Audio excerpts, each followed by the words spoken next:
Le personnage principal s'appelle Yu Shonin. C'est une belle fille modeste qui travaille comme employée de bureau ordinaire. Jour après jour, elle s'efforce de vivre pleinement sa vie, de profiter de chaque instant.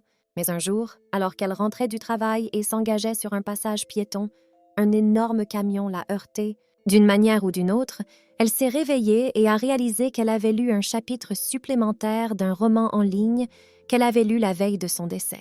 En ce moment, le personnage principal est en train d'embrasser un type aux cheveux blancs.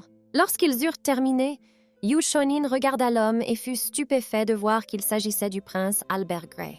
À ce moment-là, des souvenirs de l'histoire ont commencé à remonter à sa mémoire, et elle s'est souvenue que son personnage dans l'histoire était une simple servante. Elle était également en état de choc et ne réalisait pas ce qu'elle venait de faire au prince. Le prince Albert Grey est un homme à l'allure distinguée qui possède de très bonnes compétences en matière d'épée, surpassant même les maîtres de l'épée. Avec un tel caractère, il a pu gagner l'amour de tout le peuple. Mais le roi a envié le prince et l'a détesté. De plus, Albert n'était pas le propre fils du roi, et le roi, qui s'appelle Rostrat Grey, était un eunuque. Cependant, le fait qu'il ne pouvait pas être le père d'Albert était de notoriété publique et n'était même pas caché. Le roi souffre d'un sentiment d'infériorité et choisit un successeur qui semble sans valeur, Albert Grey. Albert, qui a perdu ses parents biologiques, n'est qu'un orphelin sans défense. Naturellement, le roi ne pouvait pas imaginer qu'Albert aurait un avenir brillant dans lequel tout le monde l'aimerait.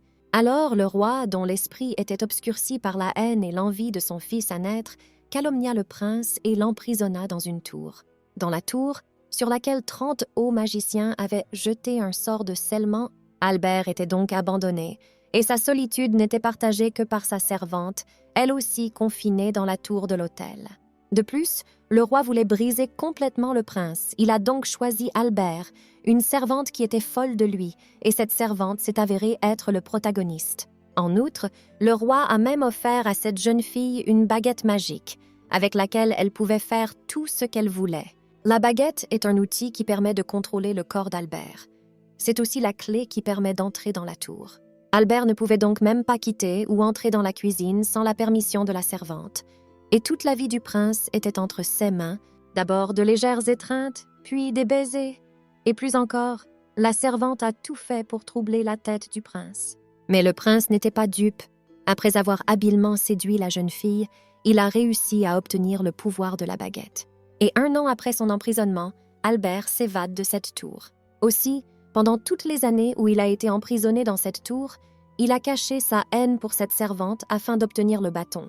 Et la première chose qu'il a faite lorsqu'il a quitté la tour, c'est de s'occuper de la servante. Comme ça, sans un bruit, la servante mourut d'une mort misérable, digne d'un démon sans valeur. En observant le prince, le protagoniste, j'ai compris que la méchante sans valeur était une évidence et qu'elle avait pris le corps de Rosa Atius. À ce moment-là, Albert essayait de séduire la jeune fille en lui demandant si elle voulait d'autres baisers. Rosée tente de prendre 16 distances avec lui en disant qu'elle pensait que c'était un bon endroit pour s'arrêter et qu'elle ne comprenait pas comment elle avait pu bouger au moment précis où elle montrait la baguette au prince. S'approchant de la jeune fille, le prince lui demande de lui montrer sa baguette magique, mais la jeune fille se rend compte qu'elle ne peut pas la donner comme ça. Cependant, sous la pression de ce bel homme, elle éprouve pour lui des sentiments dont elle ne peut se débarrasser. Pensant que son cœur s'arrêterait avant que sa tête ne tombe de ses épaules, elle décida de donner la baguette au prince. En regardant Albert utiliser le pouvoir de cette baguette, elle se rendit compte qu'elle venait à peine d'entrer dans ce corps et qu'elle tentait déjà le destin. Après un certain temps passé dans sa chambre, la protagoniste a essayé de se calmer et a réfléchi au fait qu'elle avait changé de corps, mais si elle garde son sang-froid, elle peut y arriver. En outre, Albert a une prétention au trône et rester près de lui revient à jouer à la loterie. Elle a décidé de conclure un pacte avec lui, à savoir qu'elle ne lui retirerait pas son bâton, mais qu'au contraire, elle le lui donnerait et lui proposerait de s'unir, en échange de quoi elle lui demanderait des garanties qu'il conserverait sa vie et lui assurerait une vieillesse sûre. Heureusement, l'emprisonnement du prince n'a pas duré plus d'1 semaine, ce qui signifie qu'il n'est pas trop tard pour changer leur relation. En descendant, elle vit le prince qui demanda immédiatement à la servante si elle voulait quelque chose d'autre, ce à quoi la fille répondit qu'elle n'avait besoin de rien, et en regardant le sourire du type, elle se souvint que c'était un sourire de prédateur dont il fallait se méfier. Touchant ses lèvres avec sa main, le prince pensa que les servantes n'aimaient tout simplement pas son baiser, car il pensait qu'il était très bon dans ce domaine. Rosa, elle commença à se sentir étrange et dit en rougissant au prince de faire ce qu'il ne devait pas faire. Cela laissa le prince un peu perplexe, et il se demanda pourquoi la jeune fille était descendue et de quoi elle voulait lui parler. À ce moment-là, Rosa a sorti un contrat et l'a immédiatement posé sur la table en disant qu'elle voulait passer un accord avec Albert. En entendant cela, Albert comprit que la servante voulait probablement quelque chose en échange de son corps, ce qui étonna un peu la jeune fille, puisque dans l'affaire, elle en venait rapidement au lit, mais dans ce cas, il aurait affaire à elle rapidement, alors elle devrait l'éviter. En agitant les mains, elle a dit qu'elle n'allait pas partager le lit d'Albert, pas question. Mais le prince, souriant de son sourire de chasseur au visage de l'héroïne rougissante, déclara qu'il savait parfaitement qu'elle l'aimait bien. À ce moment-là, Rosa pensa qu'elle n'était pas la servante avec laquelle le prince avait l'habitude de vivre, mais une personne complètement différente, et qu'elle n'avait aucun sentiment pour lui, mais que si elle disait cela au prince, il la prendrait pour une folle. D'ailleurs, tout ce qu'elle veut pour l'instant, c'est sortir de cette tour le plus vite possible. Le protagoniste a donc demandé au prince de jeter un coup d'œil au traité. En regardant ce document, le prince fut un peu surpris, car la jeune fille voulait être assurée qu'il la maintiendrait en vie et lui assurerait une vieillesse paisible. La jeune fille a également déclaré avec assurance qu'elle souhaitait plus que quiconque faire sortir Albert de cette tour et qu'elle voulait donc l'aider à en sortir. Elle a ajouté que le prince n'aurait qu'à lui donner assez d'argent pour qu'elle puisse vivre dans un village, manger de la bonne nourriture et profiter de la vie.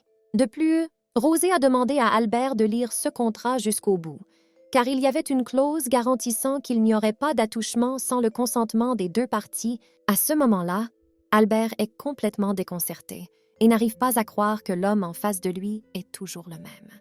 Il a écouté la protagoniste dire qu'au moment où ils se sont embrassés, elle a compris qu'elle faisait du mal au prince. Elle se rendit compte qu'elle se rapprochait de son lit de mort, ce qui étonna un peu le prince, et elle lui expliqua qu'elle pensait qu'il pourrait peut-être s'échapper un jour.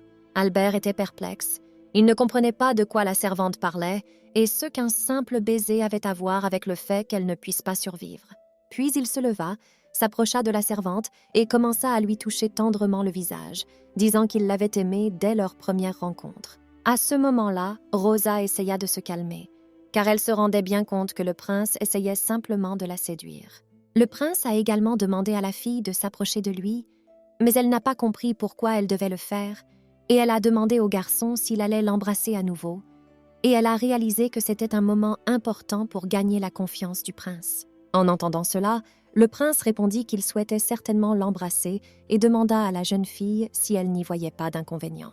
La jeune fille lui répond que ce n'est pas qu'elle s'en fiche, mais qu'elle se rend compte qu'il va le faire parce qu'il a confiance en elle. Et tout ce qu'il veut, c'est voir si elle réagit à ce baiser de la même manière qu'avant ou non. Albert est un peu surpris d'entendre cela et dit qu'il ne sait pas ce qui est arrivé à Rose, mais que c'est comme si elle était devenue une autre personne. Ce à quoi la jeune fille répond que certaines personnes changent sous leurs yeux et que cela peut arriver.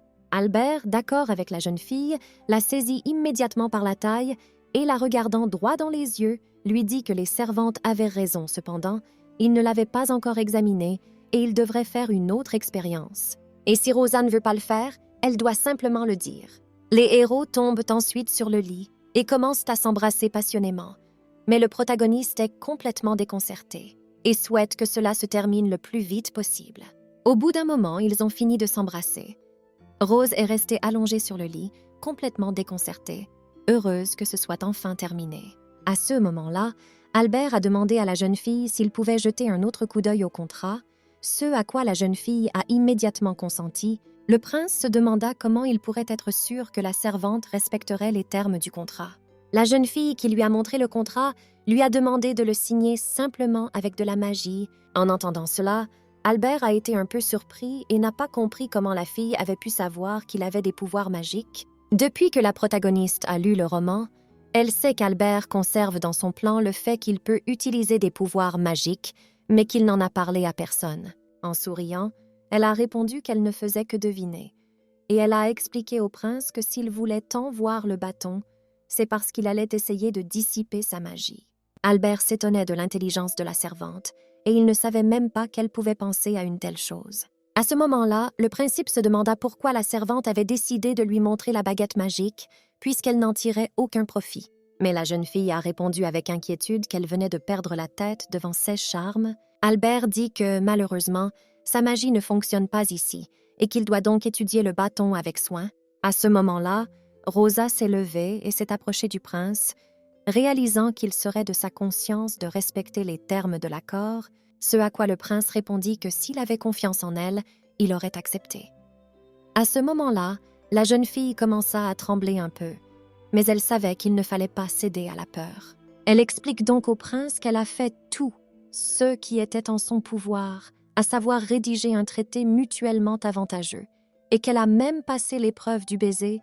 La jeune fille ne comprend donc pas pourquoi Albert ne la croit pas, et si ça continue comme ça, ce sera encore pire pour lui. La servante commença à dire au prince qu'ils étaient maintenant dans la même situation, car ils étaient tous deux emprisonnés dans cette tour. Mais la jeune fille était prête à accepter toutes les conditions, si le prince lui donnait ce qu'elle voulait. Rosa n'a besoin que de 3 choses. D'abord, la garantie qu'elle sera maintenue en vie lorsqu'elle sera libérée de la tour. Deuxièmement, de l'argent pour pouvoir vivre correctement le reste de sa vie et ne dépendre de personne. Et troisièmement, l'immunité, puisqu'elle ne peut pas toucher Albert. Albert ne doit pas la toucher sans sa permission. La jeune fille propose donc ces conditions au prince parce qu'elle sait qu'il peut les respecter, et bien sûr, ils paieront tous les deux pour les avoir enfreintes, et ils devront déterminer la punition appropriée. Le protagoniste n'a donc pas tardé à répondre qu'en guise de punition, ils devraient payer de leur vie, ce qui l'a quelque peu surpris. Elle a dit que de cette façon, il serait sûr d'honorer tous les termes du contrat. En souriant et en regardant Rose, je me suis rendu compte que c'était une fille bien. Ce que la fille a immédiatement approuvé en ajoutant qu'elle avait toujours été comme ça. Albert demande donc à la servante d'aller chercher une plume d'oie. Au bout d'un certain temps, la plume à la main, Albert demanda à la jeune fille si elle ne le regretterait pas elle aussi, car il lui semblait qu'il n'aimait pas son corps. Ce à quoi la jeune fille a répondu d'une voix calme qu'elle pensait que toute passion était moins importante que la crainte pour sa vie. Ensuite, la protagoniste générique, si qu'ils ont finalement réussi à signer ensemble, ce pacte a dit qu'elle « Espérons qu'ils peuvent s'entendre pendant le reste de leur temps emprisonnés dans la tour », où le prince s'incline devant la jeune fille et lui dit qu'il compte aussi sur elle.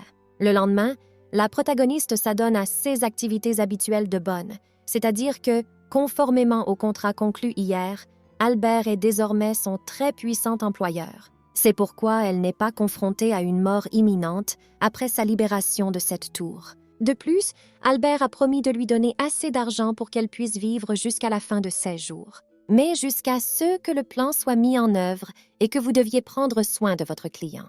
En outre, Prince ne doit pas sous-estimer une employée de bureau qui a beaucoup voyagé et elle connaît donc également l'intrigue de ce roman. Cependant, Rosée s'est rendu compte qu'elle avait oublié un détail très important, à savoir qu'Albert et elle étaient désormais comme des colocataires. Ce matin, en sortant de sa chambre, elle a immédiatement vu le prince mouillé qui s'est excusé d'être un peu en retard à cause de l'entraînement d'escrime. Après avoir vu ce bel homme, le personnage principal a commencé à devenir fou de lui. Je ne comprends pas pourquoi il se promène comme ça le matin. Peu importe qu'il soit prince, il n'est pas seul dans cette tour, et ils y vivent certainement ensemble. Les héros principaux ne comprennent pas comment il a pu sortir d'ici, ce à quoi l'homme répond que c'est grâce au fait que la servante lui a donné hier à étudier le bâton. Le type a touché les cheveux doux de Rose, l'a remercié et lui a dit qu'il était maintenant libre de faire ce qu'il voulait au 2e étage. La protagoniste lui répond qu'elle n'a rien fait de tel, mais elle se détourne immédiatement car elle ne supporte pas de regarder le prince et lui demande simplement de s'habiller au moins. Enfin habillé, Albert a demandé si tout allait bien, ce à quoi la protagoniste a répondu que maintenant elle aimait tout et qu'il avait enfin l'air soigné, et la femme de chambre a demandé au prince de toujours l'attendre de cette façon, en ajoutant quelque chose de nécessaire. En se détournant, la jeune fille ne savait pas s'il fallait les appeler colocataires, colocataires ou colocataires, puisque j'allais devoir vivre avec un inconnu qu'elle connaissait par le biais d'un roman en ligne. Tout en réfléchissant, elle se rendit compte que, quelles que soient les capacités d'Albert, il lui faudrait du temps pour défaire la magie de la baguette et de la tour. Regardant le prince d'un air mécontent, la jeune fille décide que pour vivre sans problème jusqu'à ce jour, elle doit éviter de se confronter à Albert. Elle doit donc faire en sorte qu'ils se sentent à l'aise en vivant ensemble, puis elle lui dit qu'ils doivent discuter de quelque chose, à savoir qu'elle veut connaître ses préférences. Albert est un peu surpris d'entendre cela, car ils viennent à peine de signer un contrat et la femme de chambre en viole déjà les termes. Rose rit alors très fort de ce qu'elle entend, car elle voulait seulement savoir quelle nourriture le prince aimait, et elle se demandait ce qu'il pensait en pensant qu'elle rompait les termes du traité. La servante a également expliqué qu'ils resteraient ici ensemble pendant un jour ou deux, et qu'elle seule pouvait entrer dans la cuisine, de sorte qu'elle ne devrait pas connaître au moins ses goûts en matière de nourriture. En entendant cela, Albert a répondu qu'il n'avait pas de préférences alimentaires particulières et il lui a dit que Rosée pouvait cuisiner n'importe quoi, ce qui lui a fait très plaisir. Elle a dit que le menu de ce soir serait de la cuisine coréenne, qu'elle adore. De plus, si le protagoniste peut parler de cette cuisine, c'est parce que ce monde a été romancé par l'auteur du roman.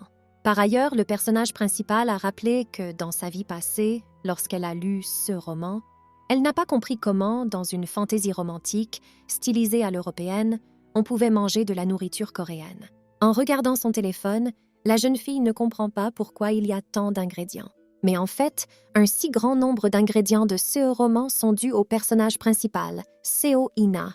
Elle est originaire de Corée du Sud et c'est elle qui prépare les plats coréens à partir de tous ces ingrédients, ce qui lui a permis de gagner le cœur de tous les gens. Au moment où les rumeurs sur Ko In-na se répandent, Alibert s'intéresse à sa recherche et c'est à partir de là que le protagoniste termine ce roman. Rosa était très curieuse de savoir comment les choses allèrent se passer pour CS2 là. Tout en frappant à une porte, la jeune fille pensait au fait que Seo In-na cuisinait des plats coréens dans ce roman. Ce qui signifiait qu'Albert pourrait aimer cela, mais ce n'était pas sa principale question pour le moment. Finalement, les chevaliers qui gardent cette tour ouvrent la porte, se demandant ce qui s'est passé. Ce à quoi Rosé, inquiet, a répondu que nous répondrons à 8h lundi matin. Une fois par semaine, la servante remettait un rapport au roi dans lequel elle expliquait comment elle avait abusé d'Albert et à quel point il était brisé. Et en même temps, le roi lui a envoyé des patrouilleurs et lui a fourni tout ce dont elle avait besoin. Alors, en passant le rapport à un chevalier, le protagoniste était heureux que la vraie Rose ait déjà préparé le rapport de cette semaine. Parce que si elle avait écrit le rapport, le roi se serait rendu compte de ce qui se passait, mais elle devait trouver un plan pour éviter de se faire prendre à l'avenir. Elle avait également l'impression d'avoir deux patrons à la fois, le prince Albert et le roi Rostrate. Quelques jours plus tard, l'un des chevaliers est entré dans la tour avec des caisses. Il a dit qu'il avait apporté tout ce que la protagoniste avait demandé la semaine dernière. Il a également ajouté que si elle avait quelque chose d'autre, elle n'avait qu'à le demander. En entendant cela, la servante tendit un petit morceau de papier au chevalier, disant qu'elle voulait qu'il lui apporte plus de nourriture qu'elle avait écrite ici, ce qui étonna un peu le chevalier, mais il comprit tout de suite que ces produits étaient nécessaires pour que les servantes puissent torturer le prince. Elle lui explique qu'elle va d'abord l'affamer, puis lui donner de la nourriture épicée, et que le prince sera toujours à sa merci. Le chevalier a également regardé droit devant lui pour montrer à la jeune fille qu'elle devait s'assurer de transmettre ce message à sa majesté. Parce qu'elle veut torturer Albert comme il se doit. La protagoniste n'est pas entrée dans la pièce où se trouvait Albert, qu'il a immédiatement félicité pour son excellent travail. Il a également demandé à la jeune fille si elle n'allait pas sérieusement le torturer. Lorsque la femme de chambre a entendu cela, elle a immédiatement dit qu'elle n'avait pas l'intention de le faire, et elle a dit que c'était pour ne pas être découverte. En fait, elle avait besoin d'une excuse plausible pour demander des ingrédients aussi coûteux, car elle doit éviter les soupçons du roi, et elle n'a donc qu'une seule option, celle de se faire passer pour une méchante. Rose a lu des dizaines de livres du genre romantico-fantastique mettant en scène un méchant, mais elle n'a jamais pensé que ses connaissances pourraient un jour lui être utiles. En souriant, elle a demandé au prince d'attendre un peu car il allait bientôt goûter à cette nourriture incroyablement délicieuse. Mais Albert n'a pas semblé s'en préoccuper et a dit qu'il avait hâte d'y être. Il lui a également demandé quel genre de nourriture elle voulait cuisiner, et soudain, elle va vraiment le tuer. Tout en mangeant, le prince avait l'impression que la servante avait beaucoup changé ces dernières semaines. Parce qu'avant, elle ne s'intéressait qu'à son corps, et maintenant elle essaie tellement de cuisiner, et elle est comme une personne différente. Lorsque la protagoniste a entendu cela, elle a rappelé au prince qu'elle l'avait déjà dit, notamment lors de leur premier baiser. elle a réalisé à quel point ses actions avaient été stupides. Oui, et c'est pour cela qu'Albert a passé un accord avec elle, elle que l'homme a répondu que lorsque les gens changent soudainement, il y a toujours une raison à cela. Rosa s'est alors rendu compte que même maintenant, Albert ne lui faisait pas du tout confiance. Mais cela n'avait pas beaucoup d'importance pour elle, car il lui faudrait un peu de temps pour prouver qu'elle n'était pas la vieille fille, mais une personne complètement différente. De plus, elle avait quelque chose d'autre en tête en ce moment. Puis, se levant brusquement, la jeune fille, pensant précipiter les choses, dit au duc qu'elle a quelque chose à lui dire. Et c'est elle qui lui a demandé de ne pas tomber amoureux d'elle. La protagoniste s'est également rendue compte que dans la fantaisie romantique telle qu'on la connaît, il existe un schéma dépassé, à savoir que lorsqu'une fille prise dans la romance modifie l'intrigue, elle rencontre d'une manière ou d'une autre la protagoniste. De plus, à la fin, elle tombe amoureuse d'elle. Et c'est un cliché, mais Rosa ne veut pas qu'il y ait de sentiments entre elle et Albert, parce que l'amour avec cet homme au sang froid pourrait être une tragédie pour elle. Quand Albert avait 8 ans, ils ont essayé de l'empoisonner pour la première fois. Il est né dans une famille de comtes liés par le sang à la maison royale, mais cette famille n'avait que l'apparence de la noblesse et sa situation financière s'était considérablement dégradée. Le petit Albert mangeait tranquillement son repas, mais soudain il commença à se sentir mal. Ce que ses frères remarquèrent et coururent aussitôt vers lui. Mais ses frères ont souri et lui ont demandé qui avait pu lui faire ça. Alors que le petit prince se rétablit miraculeusement, ses frères aînés, qui se disputent l'héritage, finissent par s'entretuer. Même les parents d'Albert sont décédés, incapables de faire face à leur maladie, mais Albert pensait que sa vie serait meilleure après avoir été adopté par le roi Rostratus, mais la vie n'est pas si douce pour lui, et il finit par être emprisonné dans une tour avec une servante folle, perdant ainsi sa place dans la société. Rosa s'est donc demandé si quelqu'un qui avait perdu confiance dans les gens pouvait vraiment aimer quelqu'un. À ce moment-là, la protagoniste a trouvé des similitudes entre sa vie et celle d'Albert, car elle aussi a perdu 16 parents presque immédiatement après avoir obtenu son diplôme universitaire, à savoir dans un accident de voiture. La jeune fille n'avait même pas le temps de faire son deuil, même si c'était difficile devant les autres. Elle faisait toujours semblant que tout allait bien, mais lorsqu'elle était seule, elle faisait encore plus d'efforts. Et elle aimait lire romans parce qu'elle voulait s'évader de la réalité et d'une vie si horrible. Elle se retrouve dans une situation étrange à laquelle elle est surprise de pouvoir s'adapter immédiatement, mais une relation amoureuse avec Albert, c'est tout autre chose. La jeune fille finit par comprendre qu'ils ne feraient que se faire du mal l'un à l'autre, et elle demanda au prince de lui promettre qu'il ne tomberait jamais amoureux d'elle. Elle explique également que ses craintes sont peut-être vaines, mais qu'ils sont enfermés dans 4 murs, rien que tous les deux, et qu'elle leur conseille donc d'être prudents. À ce moment-là, Albert demanda à Rosa d'une voix calme de ne pas s'inquiéter, car il n'en était pas question, et il promit à la jeune fille qu'il ne tomberait jamais amoureux d'elle. Lorsque la jeune fille entendit le prince dire cela, elle se réjouit immédiatement, car lorsqu'elle entend le prince dire cela, elle est rassurée, et elle espère que son attitude ne changera pas. Elle lui demanda également de ne pas oublier sa récompense. À ce moment-là, le prince remarqua que la jeune fille semblait de très bonne humeur, mais la servante expliqua qu'elle était simplement excitée d'être enfin libérée de cet endroit, parce qu'elle veut prendre l'air, se promener, parler à d'autres personnes, manger de bons plats et rencontrer un homme gentil et prospère. D'ailleurs, si elle avait un téléphone et l'Internet, elle pourrait tolérer tout cela, et c'est pourquoi elle a demandé au prince quand il préparait l'évasion.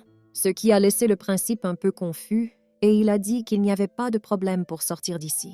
De plus, il était déjà capable d'affaiblir le sort de Selman avec sa baguette. En entendant cela, la jeune fille était en état de choc et ne comprenait pas comment il avait réussi à affaiblir ce sort. Et en se réjouissant, elle l'appelait un vrai génie. Elle Alberta lorsqu'ils peuvent à peu près sortir de l'isolement. Le prince répondit qu'il pourrait sortir dans 3 mois au moins, ce qui choqua la jeune fille, qui ne comprenait pas pourquoi cela prendrait autant de temps. Albert pense que s'ils partent maintenant, ils donneront au roi une raison d'agir. Dans le roman, Albert n'a réussi à s'en sortir qu'au bout d'1 an, et pendant tout ce temps, il a travaillé dur sur lui-même et sur ses compétences. Lorsque le prince a enfin pu maximiser ses pouvoirs, il a pu s'adresser à ses hommes, étendre son influence et lutter contre le roi. À ce moment-là, Albert a déclaré qu'il pensait que l'emprisonnement dans la tour était sa chance, une chance de tout changer, et qu'il procéderait donc avec précaution et lentement pour faire tomber la corde autour du cou du roi. Il a également demandé à la femme de chambre d'attendre un peu. Il comprend à quel point c'est difficile pour elle, mais elle doit aussi comprendre qu'Albert a besoin de temps. Rose répondit en souriant qu'elle comprenait et demanda à son Altesse de ne pas s'inquiéter, car elle serait heureuse d'attendre ce moment. Mais en attendant, Albert pouvait faire ce qu'il voulait. Le temps passe très vite dans cette tour, et pourtant elle n'avait pas volé avec Albert, et cela était passé inaperçu pour Rosa. En outre, il était temps pour Rosa d'envoyer des rapports au roi, ceux qu'elle fit avec succès, et le roi ne se douta de rien, et envoya même la nourriture qu'elle avait demandée. J'étais donc heureuse que les filles réalisent qu'elles pouvaient enfin manger ce plat. Pendant tout ce temps, elle a dû cuisiner avec des aliments inconnus, ce qui a été très difficile pour elle. C'est à ce moment-là qu'elle décide de se mettre enfin à cuisiner un repas inoubliable qui lui fera oublier le stress de l'enfermement dans cette tour. Au bout d'un certain temps, la protagoniste a enfin pu cuisiner le tteokbokki qui dégageait l'odeur la plus agréable qu'elle ait jamais sentie de sa vie. Soudain, elle a couru directement à la table parce qu'elle avait oublié quelque chose de très important. Et c'était d'ajouter des œufs durs, parce qu'il n'y a rien de mieux que de délicieuses garnitures avec des œufs pochés. Mais elle se demande si Albert pourrait manger un tel plat. Elle décide donc de l'appeler immédiatement pour savoir ce qu'il en pense. Albert était un peu perplexe et ne comprenait pas ce que c'était, mais la jeune fille lui répondit que c'était l'un de ses plats préférés et que, comme elle l'avait dit, elle avait préparé quelque chose de nouveau aujourd'hui. Le prince remarqua également qu'aujourd'hui la servante semblait débordée d'assurance, alors qu'habituellement, lorsqu'elle portait les plats, elle avait l'air morose. Mais elle expliqua qu'elle n'avait pas beaucoup d'expérience en cuisine. D'ailleurs, elle ne comprenait pas comment elle était capable de cuisiner correctement, même si je ne sais pas quel genre de nourriture c'était. En regardant ce plat, Albert a été un peu surpris car c'était la première fois qu'il voyait un plat aussi rouge dans sa vie, et il a donc demandé à leur servante de le goûter en premier. La jeune fille a répondu qu'elle était tout à fait d'accord et qu'elle adorerait le faire. De plus, cela faisait longtemps qu'elle n'avait pas mangé de nourriture coréenne et cela lui manquait même. Après avoir mangé une bouchée, elle a été stupéfaite par la saveur du plat et, en larmes, elle a dit à Albert qu'il était délicieux et qu'elle était même choquée d'avoir été capable de faire un plat aussi délicieux. En outre, elle a perdu tout son stress après une telle dégustation. Ce qui étonna un peu le prince, et Rosa lui expliqua qu'elle était toujours stressée là où elle vivait, et que dans ces moments-là, elle mangeait toujours quelque chose d'épicé. Mais tteokbokki, c'est son plat épicé préféré et elle n'en a pas mangé depuis longtemps, ce qui le rend encore meilleur. Approchant également sa fourchette du prince, la servante lui demande de lui faire confiance et de la goûter, car le prince n'a pas encore pris son petit déjeuner aujourd'hui. Après avoir goûté une bouchée, Albert a commencé à se tortiller un peu, et la jeune fille a pensé qu'il n'aimait pas le plat, mais en fait c'était parce qu'il était très épicé. Après avoir avalé ce morceau, le prince a dit qu'il était très épicé. Pendant ce temps, la protagoniste regardait Albert manger son plat, l'imaginant avec des oreilles de chat et le trouvant très mignon. Soudain, elle a laissé tomber sa tête sur la table et, en se relevant, elle a dit qu'elle allait bien, qu'elle pensait qu'Albert aimait son plat après tout. Lorsque le prince entendit cela, il fut un peu perplexe, ne comprenant pas comment la servante savait tout cela, ce à quoi la jeune fille répondit que lorsque le prince était de bonne humeur, il souriait avec le coin gauche de sa lèvre. Il ne comprenait pas comment il pouvait être de bonne humeur, mais la jeune fille pensait qu'il avait probablement encore la bouche brûlante à cause de l'acuité de l'objet. Ce à quoi le duc a répondu que c'était très bien, qu'il était aussi un peu surpris de voir à quel point il était facile de rendre Rosa heureuse. Ce que la jeune fille a immédiatement approuvé, ajoutant qu'il n'y a rien de compliqué et qu'elle est heureuse quand elle mange bien et passe un bon moment, et elle a demandé à Albert comment il se sentait. Car elle a remarqué que lorsqu'il a un plat aussi délicieux devant lui, il n'est plus triste ni maussade. Ce à quoi Albert a répondu qu'il n'était pas sûr d'être heureux, mais qu'il se sentait beaucoup mieux qu'avant et qu'il était heureux de pouvoir enfin partager un repas avec quelqu'un. La nuit, Rosa dormait paisiblement dans son lit. Elle a soudain ressenti une douleur à l'estomac. Elle ne comprenait pas pourquoi elle avait mal au ventre, mais elle a tout de suite pensé que c'était parce qu'elle n'avait pas mangé de nourriture épicée depuis longtemps. D'après les symptômes, il semble qu'elle souffre d'une indigestion. Il n'y a pas de médicaments, pas de médecin, et la seule façon de sortir de cette situation, c'est d'aller à l'école. Pendant ce temps, Albert, au lieu de dormir, améliore toutes ses compétences en lisant des livres et en acquérant de nouvelles connaissances. Soudain, il entendit d'étranges grondements et décida d'aller voir ce qui se passait. En marchant dans les couloirs de la tour, il rencontra le personnage principal qui fut très surpris de le rencontrer au milieu de la nuit. Elle s'est retournée et a expliqué qu'elle s'ennuyait et qu'elle voulait faire de la couture. Cependant, Albert remarque immédiatement à l'expression du visage de la jeune fille que quelque chose ne va pas, ce qui surprend un peu la jeune fille qui se demande ce qui ne va pas sur son visage. Soudain, elle tombe à terre et la baguette magique lui échappe des mains. Albert commença même à s'inquiéter pour la servante et lui demanda ce qui n'allait pas, car elle était pâle et avait des sueurs froides, et il lui demanda de lui dire ce qui lui était arrivé. Se tenant le ventre et pleurant, Rosa répondit qu'elle avait très mal au ventre et qu'elle avait dû manger le tteokbokki trop vite. Le prince comprit immédiatement qu'il s'agissait probablement d'une indigestion, mais il promit à la jeune fille qu'il l'aiderait. Mais pour aider la jeune fille, Albert lui a demandé le bâton pendant un moment, ce à quoi la jeune fille a répondu que le bâton était quelque part par ici. Soudain, elle se rendit compte que la baguette avait disparu quelque part et qu'elle n'était pas là, ce à quoi Albert répondit qu'il fallait regarder plus attentivement, car une baguette magique ne pouvait pas disparaître soudainement. Puis délivre une petite aiguille, la protagoniste demande à Albert de ne pas s'inquiéter, car elle recherche sa maladie de la manière qu'elle sait. Mais le prince lui saisit immédiatement le bras sans se rendre compte de ce qu'elle s'apprêtait à faire et qui pouvait être très dangereux. Rosaï a expliqué à l'homme que là où elle vivait, pour soigner une indigestion, on se piquait le doigt avec une aiguille comme celle-ci, puis le problème disparaissait facilement. À ce moment-là, Albert a commencé à sourire, disant que la fille avait raison et que c'était une méthode très efficace, ce qui a un peu surpris la fille. Au bout d'un moment, le prince se rendit compte que grâce à la servante, il avait appris quelque chose de nouveau, et il demanda à la jeune fille si elle se sentait bien. La jeune fille répondit qu'elle se sentait beaucoup mieux et demanda au prince une serviette pour essuyer le sang. Puis, saisissant la main de la servante, Albert a commencé à lécher son doigt, à la grande surprise de la jeune fille. Albert a expliqué que c'était la façon dont on arrêtait le sang là où il vivait. Depuis ce moment, le protagoniste n'a pas fermé l'œil. Et ce, grâce à l'habileté particulière du prince à séduire les gens. Elle ne comprenait pas comment quelqu'un pouvait prendre le doigt de quelqu'un d'autre et commencer à le lécher.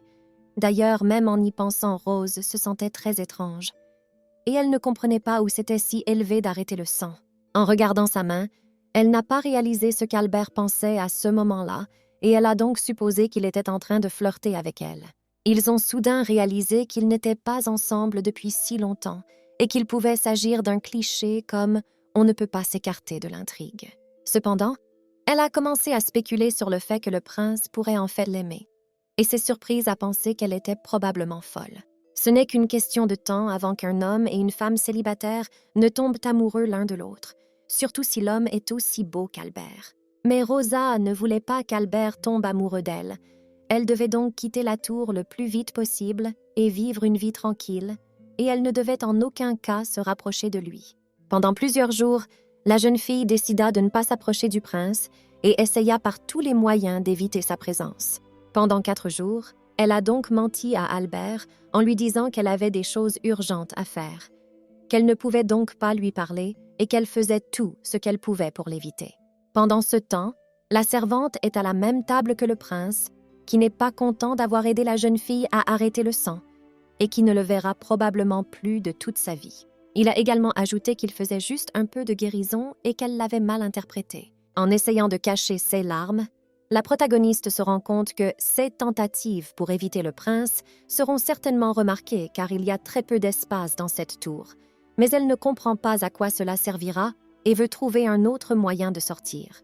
Pendant ce temps, Albert mangeait à nouveau la nourriture de la jeune fille et en savourait la saveur, faisant l'éloge de ses talents de cuisinier. Alors que Rosée pensait qu'il serait agréable d'avoir quelqu'un d'autre ici à côté d'eux, elle a soudain réalisé qu'ils avaient juste besoin de quelque chose ou de quelqu'un avec qui passer plus de temps que l'un avec l'autre. Se levant brusquement et tenant une cuillère, le protagoniste demande à Sa Majesté un animal de compagnie, elle explique sa décision en disant qu'elles étaient seules toutes les deux et qu'elles s'ennuyaient terriblement à vivre seules dans la tour, et que si Albert le permettait, Rosé trouverait un prétexte pour avoir un animal de compagnie. Albert fut un peu surpris par la suggestion de la servante et il réfléchit longuement à la question.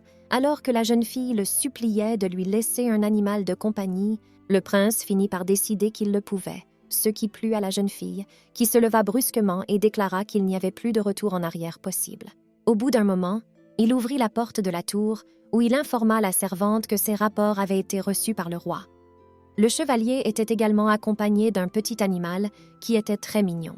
L'homme a également ajouté que la robe que la jeune fille avait demandée il y a quelques semaines était déjà prête, mais que la jeune fille était plus intéressée par quelque chose pour l'animal. Knight a répondu qu'il s'agissait d'un chaton qui se promenait seul sans sa mère et qu'il avait décidé de le nourrir. Soudain, ce chaton a pu pénétrer dans la tour, ce qui a semblé incroyable au héros, alors que 30 mages lancent un sort de scellement et qu'il entre dans la tour comme si de rien n'était. Le chevalier qui regardait cet adorable chaton demanda à la jeune fille de le lui rendre et, s'il avait de la chance, il survivrait. Mais bien sûr, il pourrait tomber sur une grosse bête et mourir, mais c'est la nature qui veut cela. En regardant cet animal, l'héroïne principale s'y est retrouvée, car elle aussi, comme lui, était toute seule dans sa vie passée sans parents. Elle a donc dit au chevalier qu'elle s'occuperait elle-même du chaton. Après un certain temps dans la tour, Rosé était très fatiguée car elle avait beaucoup d'affaires cette fois-ci et il lui a fallu beaucoup de temps pour tout ramener. De plus, la demoiselle a commandé beaucoup de robes différentes et elle n'a même pas 2 vies pour porter chacune d'entre elles. Cependant, en se retournant et en regardant cet animal, le personnage principal ne comprenait pas pourquoi elle ne le voyait pas comme un chaton. Cet animal est blanc, il a de petites cornes sur la tête, il a des ailes et une queue et il se tient sur 2 pattes. Elle a donc supposé que cet animal ressemblait plutôt à une sorte de dragon tiré d'un film, et elle s'est également souvenue qu'il n'y avait rien de tel dans le roman. Soudain, cet animal s'est mis à parler en langage humain et a demandé à la jeune fille si elle pouvait voir sa véritable forme, si elle était un mage. En entendant cela, Rosa fut complètement choquée et prit immédiatement la petite créature et courut vers le prince pour la lui montrer. Elle montait si vite qu'Albert a cru que la tour allait s'effondrer. Mais la jeune fille a répondu que cela n'avait pas d'importance maintenant et a commencé à lui montrer la créature en disant que les gardes avaient apporté un chaton noir, mais qu'elle pouvait certainement voir une sorte de créature blanche. De plus, elle a ajouté quelque chose d'insignifiant puisque cette créature peut parler l'humain. Voyant tout cela, Albert dit calmement à la jeune fille qu'il s'agissait d'un dragon ordinaire. Rose est stupéfaite de ce qu'elle entend, car elle ne savait même pas qu'il y avait des dragons dans ce roman. Et elle se rend compte que ce monde est très vaste. Soudain, la jeune fille réalisa que si ce bébé devenait son animal de compagnie, elle pourrait enfin sortir de cette tour, traiter avec le roi, s'envoler dans le ciel et devenir une chevaucheuse de dragons. Puis s'est tout de suite réjouie en disant que cette créature était son trésor, et s'est demandé si la chance était de son côté aujourd'hui. À ce moment-là, Albert a demandé à la jeune fille sous quelle forme elle voyait le dragon, ce à quoi la jeune fille a répondu qu'elle voyait un très joli reptile blanc avec des ailes et des cornes. Ce qui paraissait étrange au prince puisque pour des gens ordinaires comme ses gardes, ce dragon devait ressembler à un chaton ordinaire. Il ajouta aussi qu'il y avait 2 types de personnes qui pouvaient voir l'apparence réelle du petit dragon. D'abord, ceux qui sont liés à lui par contrat, et ensuite, les mages, mais Rosa n'est ni l'un ni l'autre. La jeune fille ne comprend pas non plus pourquoi elle possède une compétence aussi intéressante, et elle pense que c'est parce qu'elle est entrée dans ce corps. Elle suggère également qu'elle a peut-être acquis des pouvoirs en utilisant la baguette, ce dont le prince convient, ajoutant que c'est possible, puisque cette tour est enveloppée de magie. Albert ajouta que, puisqu'ils avaient maintenant un dragon, Rose n'avait pas besoin de l'élever car ce n'était qu'un bébé dragon, ce qui étonna un peu la jeune fille qui se demanda pourquoi elle ne devait pas s'en occuper. Albert a commencé à me dire qu'un adulte et un bébé dragon ne sont pas la même chose. Quand un dragon grandit, il devient une source de pouvoir magique qui le rend si omnipotent qu'il peut provoquer des catastrophes naturelles ou traverser l'espace et le temps, mais le petit dragon ne peut rien faire de tout cela. Il est si faible que c'est une honte de l'appeler dragon, et il peut mourir facilement. C'est pourquoi, pour se protéger, les bébés dragons se déguisent généralement en chatons. Mais s'il peut vivre 500 ans, il pourra devenir adulte, et même après cela, il devra attendre. Car son pouvoir devra d'abord s'éveiller, et la plupart des dragons ne peuvent pas résister à une telle puissance et meurent. Le prince a également ajouté que, bien que les dragons existent, ils sont considérés par beaucoup comme un mythe. À ce moment-là, la protagoniste, en pleurs, a demandé à l'homme si son animal ne pouvait vraiment pas survivre, ce à quoi le prince a répondu qu'il n'y avait qu'une seule façon d'y parvenir. À en juger par l'explication d'Albert, c'est une façon très cruelle pour un dragon vieux de 500 ans de devenir adulte. Il doit endurer une période de changement tout seul. Comme peu de dragons peuvent supporter cette douleur dans l'histoire, ils sont rares. Toujours selon le prince, les chances de survie augmentent si l'on passe un contrat avec un humain et que l'on partage cette douleur, mais parmi les mages, il n'y en a presque aucun qui accepterait d'endurer une douleur insupportable. Tant de dragons ne peuvent pas mûrir et meurent. Albert a également dit que si Rosa était une mage de génie, elle ne devait pas s'intéresser aux dragons, mais la jeune fille était plus intéressée par les raisons pour lesquelles les dragons adultes n'aident pas les petits. Le prince lui répond qu'ils ne peuvent pas l'aider et qu'il ne pense pas que les dragons soient des créatures capables de s'occuper des autres. Il pense donc qu'il vaut mieux laisser partir ce petit dragon blanc avant qu'il ne s'attache, et qui sait quand il mourra. En entendant cela, la femme de chambre a demandé à Albert, d'une voix tremblante, de lui donner un peu de temps pour y réfléchir. En même temps, le dragon dans les mains de la jeune fille disait qu'il était très chaud, très magique et très beau. À ce moment-là, la jeune fille se rendit compte qu'Albert avait raison, car elle ne pouvait même pas s'occuper de lui, et si elle le quittait, elle ne ferait que leur faire du mal à tous les deux. Elle a donc décidé de le nourrir, car un fantôme bien nourri vaut mieux qu'un fantôme affamé. Tandis que dans la cuisine, Rosé préparait du pain perdu pour le petit dragon qu'il appréciait beaucoup. De plus, la servante ne pouvait détacher son regard d'un si bel animal et demanda au dragon quel âge a-t-il. Ce à quoi le dragon répondit en souriant qu'il avait 499 ans.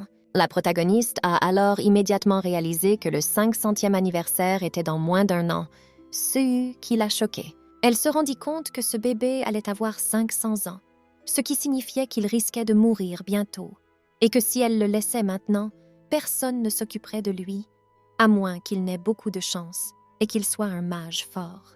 La servante demande alors au dragon comment il a pu survivre pendant tout ce temps, ce à quoi le dragon répond qu'il dormait. Il commença à dire qu'il était un bébé dragon très ordinaire, qu'il venait de trouver une grotte et qu'il y avait dormi pendant 499 ans, ce qui choqua la jeune fille, car il avait été seul pendant si longtemps dans une grotte grande et sombre. Le dragon a également ajouté que, puisqu'il n'est plus qu'à 1 an de l'âge adulte, il a décidé de voir le monde avant de mourir. En outre, il pense qu'il n'a aucune raison de vivre de toute façon, mais il a très peur de la douleur. Puis, frappant bruyamment sa main sur la table, Rosa a d'abord raconté que ses parents étaient repartis eux aussi et que, restée seule, elle commençait, elle aussi, à penser qu'elle n'avait plus de raison de vivre. Mais ses amis et collègues l'ont sortie de cet état et l'ont remise sur pied. Avec eux, la jeune fille partage des moments heureux et se réjouit de chaque petite chose. Ce ne sont pas les moments grandioses qui la maintiennent à flot, mais les moments ordinaires. Elle a donc décidé qu'elle ne pouvait pas abandonner ce bébé à son sort et qu'elle devait faire quelque chose pour le garder en vie. Prenant ce bébé dans ses bras, la protagoniste lui demanda son nom, ce à quoi le dragon répondit qu'il n'avait pas de nom. La jeune fille était alors un peu perplexe, car elle ne comprenait pas quel nom elle pouvait donner à cette créature si particulière. Quand soudain, elle eut l'idée de l'appeler Winter, parce qu'il était blanc comme la neige et que le dragon aimait bien ce nom. Puis la servante souriante dit que Winter ne sait pas quel est le sens de sa vie, alors elle lui propose de le trouver et il aura enfin une raison de vivre. Il ne reste plus qu'un problème.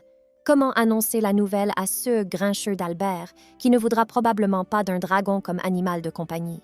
Pendant ce temps, le prince étudiait la baguette magique, j'essaie d'apprendre à contrôler son pouvoir. Soudain, il fut abordé par Rose qui s'intéressait à ses progrès, ce à quoi il répondit que ça allait bien, mais qu'à cause de la complexité de la baguette, il avait un peu de mal, mais qu'il pensait la finir aujourd'hui. La servante demanda alors au prince ce qu'il comptait faire une fois qu'il aurait terminé, car cette fois-là, il avait dit qu'il ne pourrait s'échapper que dans 3 ou 4 mois. Albert a répondu qu'il contacterait ses collaborateurs et qu'il déciderait du meilleur moment pour le faire. En regardant l'homme, le protagoniste s'est rendu compte qu'Albert avait tout planifié et qu'il est vraiment un génie. Même son apparence est géniale. Soudain, la fille, pointant le prince du doigt, a dit qu'il avait quelque chose sur le visage, à savoir sa beauté, ce qui a un peu surpris le gars, qui est resté sans voix. La femme de chambre est alors obligée d'expliquer à l'homme qu'il s'agissait d'une plaisanterie et qu'elle voulait dire qu'il était beau, ce qui l'a un peu gêné, et il s'est mis à rougir. En fait, la fille était très heureuse de pouvoir s'échapper bientôt, et elle était même un peu inquiète, ce qui surprenait un peu le gars, et il se demandait ce qu'elle allait faire une fois sortie de l'eau, ce à quoi la jeune fille a répondu qu'elle voulait simplement vivre dans une ville décente, la vie d'un simple propriétaire terrien. Dans une petite ville intégrée près de la capitale, acheter des terrains et les louer, et pour elle-même, elle veut trouver une petite maison individuelle.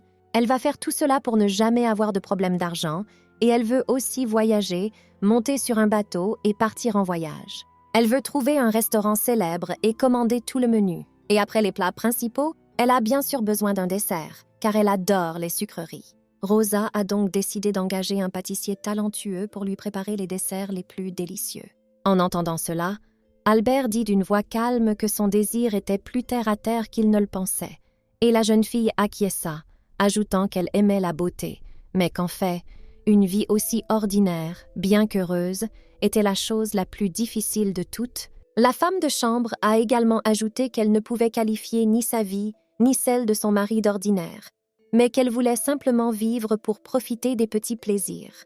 La jeune fille demande alors à Albert ce qu'il va faire après sa libération, mais le principe ne sait même pas ce qu'il veut, et répond simplement qu'il doit devenir roi pour survivre. Ce qui a un peu surpris Rosa, car si l'on y réfléchit bien, leurs rêves d'avenir sont très différents. Puisque Albert est toujours un prince, et le protagoniste de ce roman, et que Rosa n'est qu'une méchante et un personnage mineur, tout naturellement, ils ne se voient pas dans leur avenir. Elle s'est alors rendue compte que la vie d'Albert serait pleine d'épreuves, contrairement à la sienne. Elle a également ajouté que, puisque leurs chemins se sépareront de toute façon un jour, la jeune fille a dit au prince qu'elle avait décidé que Winter vivrait avec elle, car elle aurait une vie ennuyeuse et solitaire. Le duc est surpris de l'entendre et ne comprend pas tout de suite de qui parle la servante. Elle dut donc lui expliquer qu'elle avait nommé le petit dragon Hiver, ce qui étonna d'autant plus le duc que la jeune fille s'était déjà attachée à la créature en l'espace d'une journée. À ce moment-là, Albert a commencé à dire qu'à en juger par ce que la fille fait maintenant, il est facile pour lui d'imaginer comment cela pourrait se terminer, et que si elle ne le laisse pas partir maintenant, elle le regrettera plus tard. Mais Rosa a répondu qu'elle ne regrettait pas d'avoir rencontré le dragon après tout, et qu'elle ferait tout ce qu'elle pouvait pour qu'il survive. Cependant, le prince se demandait ce que ferait la jeune fille si le dragon ne se réveillait pas, ou s'il finirait par la quitter, car il n'y a qu'une chance sur des milliers qu'il survive, et Albert pense donc qu'il est stupide de s'engager dans une relation délibérément vouée à l'échec. Mais la femme de chambre a dit que ce n'était pas vraiment comme ça, parce que c'est stupide de mettre fin à une relation qui n'a pas encore commencé, et qu'on se souviendra toujours des bons souvenirs. Elle était donc sûre de ne pas quitter Winter, et la probabilité que ce dragon apparaisse ici était également de 1 sur 1000, mais d'une manière ou d'une autre, elle a eu de la chance. Soudain, la protagoniste réalise qu'elle a probablement blessé Albert, et elle se demande s'il ne va pas l'exécuter parce qu'il trouve ses paroles trop impertinentes. Quand soudain, Albert accepta sa proposition, disant qu'elle pouvait faire ce qu'elle voulait. Mais la jeune fille ne comprenait pas pourquoi le prince s'était d'abord si fortement opposé à sa proposition. Le prince se leva brusquement et, s'approchant de la jeune fille, lui dit qu'il n'aurait jamais pensé que sa servante puisse dire une chose pareille. En lui touchant le visage, il lui a dit qu'il mentirait s'il disait le contraire et qu'il était vraiment surpris. Soudain, il demande à Rose si elle peut lui couper les cheveux ce soir, car il a très chaud à cause de ses longs cheveux dans le cou, ce qui choque la jeune fille, qui répond qu'elle n'a jamais coupé les cheveux de personne. De plus, il existe un accord tacite dans la soirée selon lequel vous ne pouvez pas entrer dans la maison de l'autre. Mais Albert a regardé la jeune fille droit dans les yeux, lui a souri et lui a dit qu'il n'y avait rien de mal à cela et qu'elle n'avait qu'à suivre ses instructions. Ce qui choqua encore plus la jeune fille qui réalisa qu'elle avait une fois de plus succombé à ses charmes. En descendant les escaliers et en inspirant et expirant profondément, elle a même pensé à s'entraîner à l'endurance. Soudain, Rosée trébuche accidentellement et commence à tomber dans les escaliers, fermant les yeux. elle est prête à ressentir une douleur insupportable. Mais en ouvrant lentement les yeux, elle ne comprenait pas pourquoi tout était si calme. En levant les yeux, elle vit Albert devant elle qui avait réussi à la rattraper et d'une voix calme demanda à la servante d'être prudente. Le personnage principal a ressenti une sensation très étrange lorsqu'elle a été pressée contre le corps du prince et elle a également senti une odeur très agréable émanant du corps d'Albert. S'approchant de l'oreille de la jeune fille, le prince lui a demandé si elle allait bien. Mais la jeune fille, au lieu de lui parler normalement, l'a repoussé et est descendue en courant, en le remerciant de l'avoir sauvée. Alors qu'elle se trouvait dans la cuisine, la protagoniste a ressenti une chaleur insupportable, ce que Winter a immédiatement remarqué, mais au lieu d'admettre qu'il faisait très chaud, la jeune fille a levé le pouce en l'air et a dit qu'elle allait bien. Le dragon a alors commencé à agiter ses petites pattes en direction de la protagoniste en disant qu'il allait faire beaucoup plus frais, ce à quoi la jeune fille a acquiescé en disant qu'il faisait effectivement plus frais et qu'il faisait très frais. À ce moment-là, tout ce qu'elle attendait de l'enquête, c'était un téléphone portable ordinaire pour prendre une photo de cet animal mignon et montrer à d'autres personnes à quel point il était mignon. Winter remarque soudain que Rosa prépare un plat étrange et se demande quel en est le goût. En le mangeant, il a été surpris par la saveur et, le sourire aux lèvres, il a dit que c'était délicieux et qu'il en voulait encore. À ce moment-là, le personnage principal a été un peu surpris car elle ne savait pas que même les dragons mangeaient du poulet. Elle a donc demandé à Winter d'attendre un peu car elle allait prendre la nourriture et revenir tout de suite. Souriante, elle pensait qu'il n'y avait personne parmi les hommes qui n'aimait pas le poulet, et Albert l'aimait aussi. Soudain, la jeune fille remarqua que le prince parlait à quelqu'un et, se cachant derrière la porte, elle voulut entendre ce que disait Albert. Pendant ce temps, le prince à la baguette magique demande à quelqu'un ce qu'il a dit et lui demande de le répéter. En fait, Albert parlait à ses amis à l'aide de cette baguette magique, et l'un d'eux lui a raconté que le roi avait ordonné de brûler le village où il se trouvait et que tous les habitants avaient malheureusement été tués. Tout le monde pense également qu'il s'agit d'un accident, mais ceux qui les soutiennent ne sont absolument pas satisfaits de ce qui s'est passé. Pendant ce temps, la jeune fille qui se trouvait devant la porte était choquée par ce qu'elle entendait et ne savait pas comment réagir. Puis elle s'est aventurée dans la chambre, où Albert a tout de suite remarqué que la servante frissonnait, et il a donc décidé de voir si elle n'avait pas de la fièvre par hasard. Mais Rosa lui a touché le bras et lui a dit que tout allait bien. Mais Albert a déclaré que son visage montrait que rien n'était normal, que sa conversation avec son ami avait duré trop longtemps et qu'il ne pensait pas que le personnage principal pourrait venir chez lui. En s'approchant de son visage, il lui a demandé si elle avait vraiment peur. Ce à quoi j'ai répondu qu'elle était juste surprise, car elle ne savait pas que le roi était une personne aussi horrible. Et elle a également demandé au prince pourquoi il n'était pas en colère. Ce à quoi le gars a répondu que bien sûr il était en colère, mais que cela ne servirait à rien et que c'était le moment de penser à étendre son influence, donc la vengeance la plus élaborée serait de sortir d'ici, de traiter avec Rostrate et de devenir roi. Après que le héros a dit à quel point le roi est un homme terrible, ils se sont assis pour manger, et le principe s'est étonné que la nourriture d'aujourd'hui ne soit pas épicée. Ce à quoi la fille a répondu qu'il était très coûteux de personnaliser ce plat, car il est rarement cuisiné. De plus, la fille a demandé à l'audacieux d'imaginer à quel point elle pense à lui, car s'il aime la nourriture qu'elle cuisine, il lui donnera plus de terres et d'argent. Ce qui a un peu surpris Albert, il ne voyait pas ce que la nourriture avait à voir avec l'expansion et ses biens, et tout cela est absurde. Voyant Albert essayer de manger ses cuisses de poulet avec une fourchette, Rosée s'est mise à rire en disant que ce plat se mange avec les mains, car si vous le mangez avec une fourchette, c'est très inconfortable. En mangeant et en regardant le prince droit dans les yeux, Rosée l'a écouté dire qu'il y avait beaucoup de cuisiniers exceptionnels dans le monde, mais que personne ne cuisinait aussi bien que le protagoniste. La jeune fille lui répond que ce n'est pas vraiment vrai et qu'en cherchant bien, il pourrait probablement trouver quelqu'un qui cuisine comme elle. Rosée se demande également si cette fois Albert et Seoina tomberont à nouveau amoureux. Le personnage principal renaît dans le corps de Rose, ce qui modifie également l'intrigue originale, mais Seoina est une fille très intelligente et très belle, et elle sera en mesure de faire d'Albert un parti digne de ce nom. Le protagoniste ne s'est pas non plus demandé de quoi un prince aussi réservé et élégant pouvait bien tomber amoureux. À ce moment-là, Albert remarqua que Rosée pensait à quelque chose. Il décida donc de lui demander à quoi elle pensait, ce à quoi la fille répondit que ce n'était rien d'important et demanda au garçon s'il était déjà tombé amoureux de quelqu'un.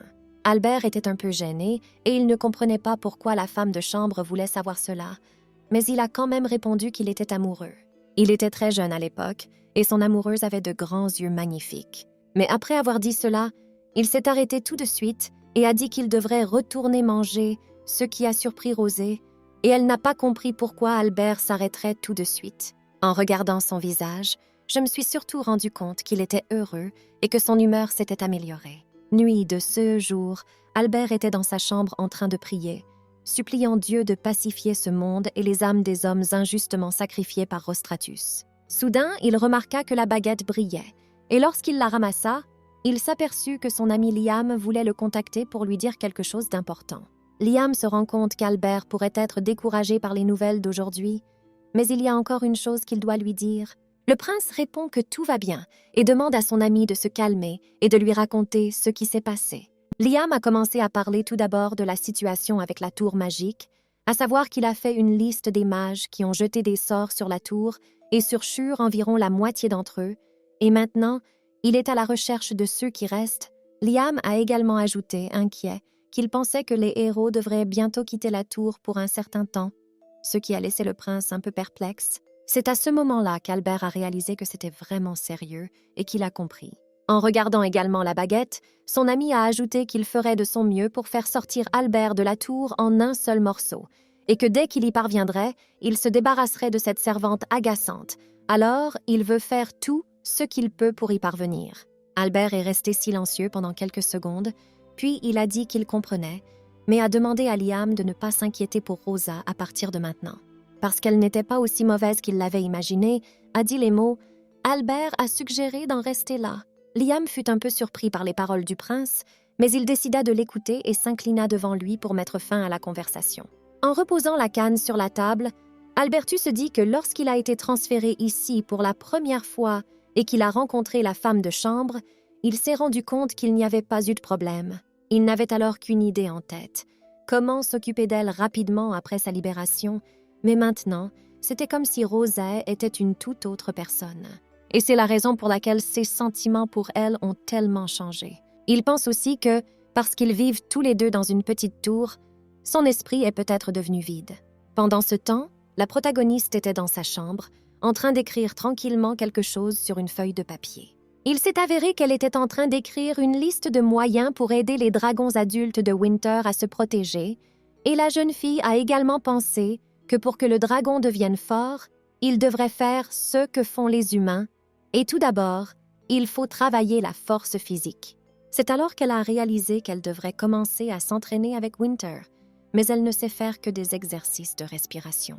Elle a donc fermé les yeux et souhaité avoir regardé quelques vidéos sur le sport dans sa vie antérieure.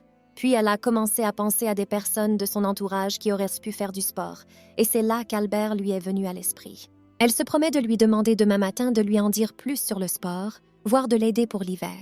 Cependant, la jeune fille se rend compte qu'Albert Just n'est pas forcément d'accord.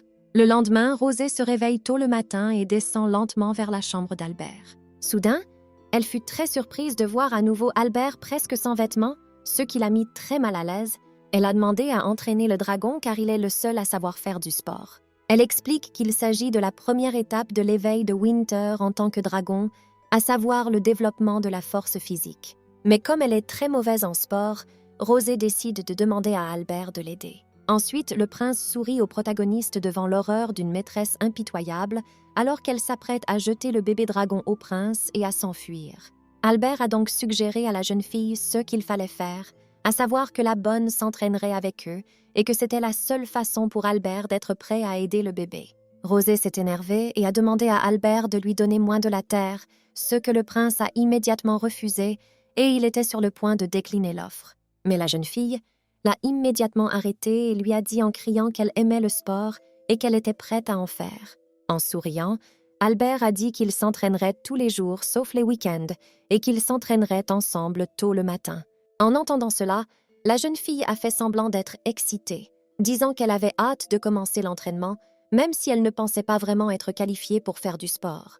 Alors qu'Albert était sur le point de commencer l'entraînement, Rosée a dit qu'il serait préférable de commencer demain, car on ne peut pas sauter le petit déjeuner. Et elle a couru dans la cuisine pour demander à Albert de s'occuper du bébé. Dans la cuisine, la protagoniste se réjouit d'avoir pu éviter sa première séance d'entraînement, ce qui lui permet également de réfléchir. Elle se rend compte qu'elle a dit à Albert qu'elle l'aimait. Cependant, en agitant la main, elle a suggéré qu'elle avait dû entendre une telle chose à de nombreuses reprises et elle a espéré qu'il la comprendrait correctement. C'est aussi aujourd'hui que le personnage principal doit couper les cheveux d'Albert. Bien qu'elle ait accepté de le faire, elle a peur de tout gâcher. Alors elle repousse l'échéance et s'entraîne en imaginant qu'elle coupe les cheveux du prince. Se trouvant dans la même pièce qu'Albert, Rosée a remarqué qu'il avait terminé son travail et a déclaré avec assurance qu'elle était prête à commencer la coupe de cheveux, alors qu'elle s'est rendue compte qu'elle n'était pas prête du tout. En regardant les cheveux d'Albert, Rosée lui a expliqué que sa frange avait beaucoup poussé et qu'elle devait lui gêner les yeux. Elle lui a donc suggéré de couper aussi sa frange. J'ai également agité ma main devant mes sourcils. Elle m'a dit que la longueur du quad serait en dessous de mes sourcils. Mais Albert ne comprit rien et saisissant la jeune fille par le bras, il lui demanda de marquer la longueur et de montrer-la. À ce moment-là, la protagoniste s'est sentie très mal à l'aise et a essayé de se calmer en se disant qu'elle ne faisait que lui couper les cheveux et qu'elle était heureuse qu'au moins Albert ne puisse plus entendre les battements de son cœur. Ayant enfin compris comment couper les cheveux du prince, il ne restait plus qu'à travailler. Et en quelques minutes, la nouvelle coiffure était déjà prête, bien qu'elle ne soit pas très différente de l'ancienne. Rosée a également pu enfin se calmer, car pendant toute la procédure, elle était très agitée et pensait qu'elle allait mourir. De plus, elle ne comprenait pas pourquoi Albert la regardait si longtemps et pensait qu'elle avait fait quelque chose de mal. Soudain, le prince saisit la main de la jeune fille et, s'approchant de son oreille, lui demanda si elle voulait bien l'embrasser. Ce qui a un peu surpris Rosa et elle ne savait pas comment réagir, elle a donc décidé de se taire.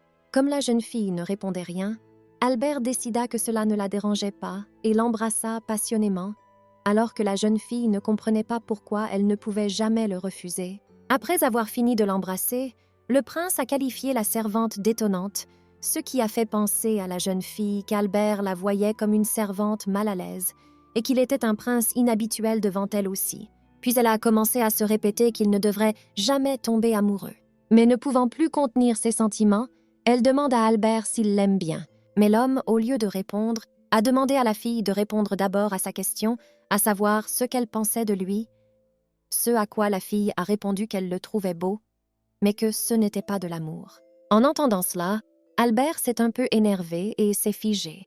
Puis il a décidé de demander pourquoi Rosa avait accepté le baiser. À ce moment-là, la protagoniste a baissé la tête et a répondu calmement qu'elle ne pouvait pas refuser, et elle a également demandé à l'homme de répondre à sa question. Albert a déclaré qu'il tenait à Rose, bien qu'il ne comprenne pas pourquoi. En entendant cela, la protagoniste a été un peu surprise et a pensé qu'il l'aimait vraiment, mais qu'elle ne comprenait pas non plus pourquoi.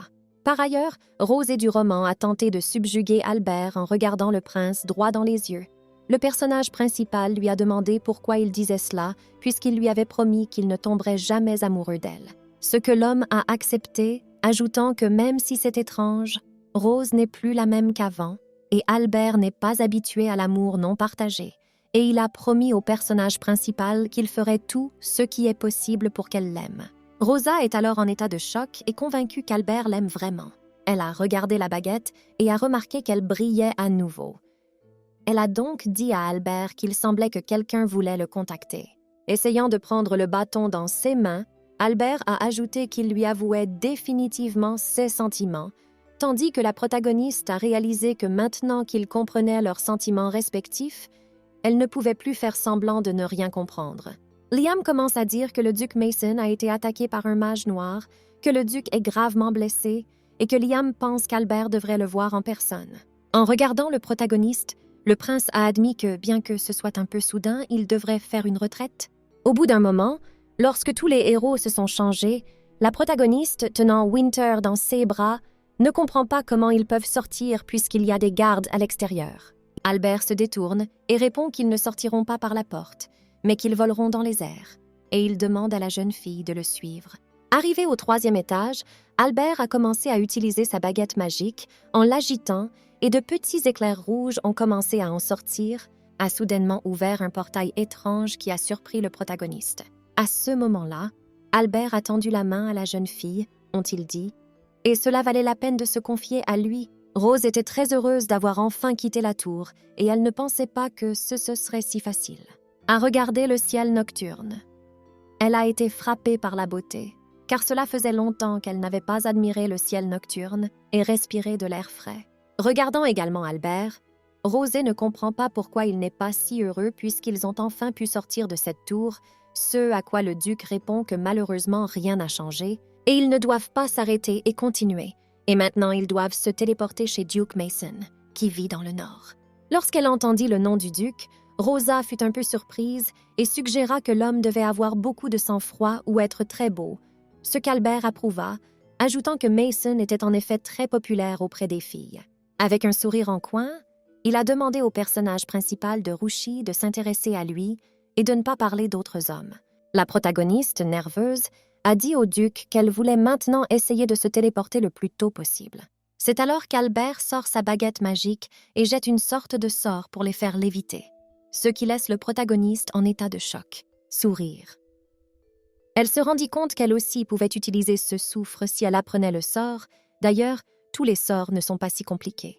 Cependant, Albert lui expliqua que le lancer de sorts n'était qu'une façon de manifester la magie et que si l'on ne pouvait conjurer qu'avec des mots, tout le monde serait un archimage. Soudain, le prince remarqua qu'il faisait un peu sombre dehors et qu'il avait besoin d'éclairer le chemin. Alors il commença à utiliser un autre sort. Cependant, il s'est arrêté brusquement comme s'il ressentait une douleur, ce que Rosée a immédiatement remarqué et a demandé comment Albert se sentait.